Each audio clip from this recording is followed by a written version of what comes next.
Türkiye'deki Doğu Türkistan'da bazı kuruluşlar ve önemli kişiler hakkında işgalci Çin'e ajanlık faaliyeti yapmak için bilgi topladığı tespit edilen 6 kişiyi geçtiğimiz günlerde tutukladılar. Çin ajanların tutukluluğa sevk yazısına Habertürk ulaştı. Savcılığın yazısında Çin ajanlarının Suudi Arabistan ve Doğu Türkistan'da görüştüğü ortaya çıktı. Terör ve örgütlü suçlar soruşturma bürosunda görev yapan savcının şüphelilerin tutuklanmasını suç ceza hakimliğinden talep ettiği sevk yazısına göre Türk istihbaratı şüphelinin Çin'in karşı istihbarat ve güvenlik teşkilatı olan Çin Devlet Güvenlik Bakanlığı görevlisi ve Çin Komünist Partisi Kargılık Başkan Yardımcısı olan Li Kod adlı ajanla görüşmeler yaptığını tespit etti. Uzmanlar işgal altındaki Doğu Türkistan'da Çin'in Uygurların geleneksel ve dini düğün merasimini yasaklayarak Çin usulü düğün yaptırılmasını dayatmasını kültürel soykırımın kanıtı olarak söylediler.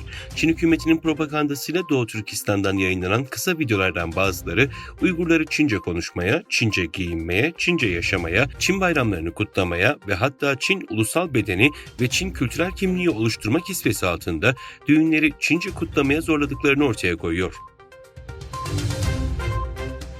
Avustralya merkezli Herald Sun gazetesi, Avustralya Stratejik Politika Enstitüsü tarafından yayımlanan Çin'in organ ticaretiyle ilgili raporunu manşete taşıdı. Çin rejimi tarafından Doğu Türkistan'daki Uygur Türklerine ve diğer Türk topluluklarına karşı işlediği bir dizi insan hakları ihlalini bir kez daha gündeme getirdiler. Raporda Pekin'in toplama kamplarına aldığı savunmasız Doğu Türkistanlıların organlarını zorla toplayarak kara borsada milyarlarca dolar kazandığı, organlardan sağlıklı bir karaciğerin 160 bin ABD dolarına satıldığı, bununla Çin için yıllık 1 milyar ABD doları ciro yaptığına dair ürkütücü ayrıntılar yer aldı. Güney Kafkasya'nın iki komşu ülkesi barış için anlaşmaya varmak amacıyla 28-29 Şubat tarihlerinde Almanya'da bir araya geliyor. 2 gün sürecek görüşmelere ev sahipliği yapan Almanya Dışişleri Bakanı, üçlü bir toplantıdan önce çarşamba günü Azeri ve Ermeni mevkidaşlarıyla ayrı ayrı görüştü. Japonya'da doğum oranı ard arda 8. yılda da gerilerken evlenenlerin sayısı da ilk kez yarım milyonun altında kaldı. Ülkede doğum oranı geçen yıla oranla %5,1 azalırken 489.281 evlilik kayda geçti. Kabine Başsekreteri, gençlerin sayısının hızla azalacağı 2030 yılına kadar önümüzdeki 6 yıl bu eğilimi tersine çevirmek için son şans olacak dedi.